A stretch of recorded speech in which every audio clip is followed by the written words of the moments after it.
Je parle d'un sujet grave, très grave.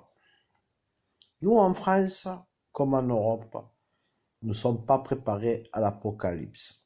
Nous ne sommes pas préparés à la fin d'un monde, voilà. Parce qu'il y a des risques liés au changement climatique, parce qu'il y a des risques liés à tout type de risques, que ce soit de l'espace, enfin, il y a plein de risques qui font que on n'est pas préparé à l'apocalypse. On est 7 milliards sur la planète. On vit à crédit de nos ressources que la Terre peut nous fournir. Donc, c'est une cocotte minute. Il y a des métastases de partout. Des guerres civiles, enfin, des catastrophes naturelles, enfin bref, il se passe des choses dans le monde que c'est des métastases et que le jour ça va exploser. Il y aura un apocalypse. Donc, l'Europe, la France n'est pas préparée à ce type d'événement. Donc, vous regardez les pays, les grandes puissances au monde, ils sont préparés. Les États-Unis sont préparés. La grande Russie sont préparés.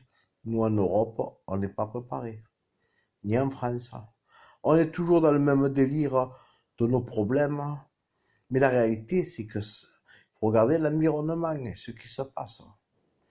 Et personne, dans notre tas, a préparé ce risque. Donc, il faut prendre exemple sur la grande Russie et sur les États-Unis. Ils ont construit des bases souterraines. Ils se préparent à survivre en mode dégradé si se produit des graves catastrophes. Voilà, bref, déjà, ils sont préparés. Ils sont en avance sur nous. Nous, en France, on est toujours pareil dans notre truc, mais on n'est pas préparé. Voilà, donc.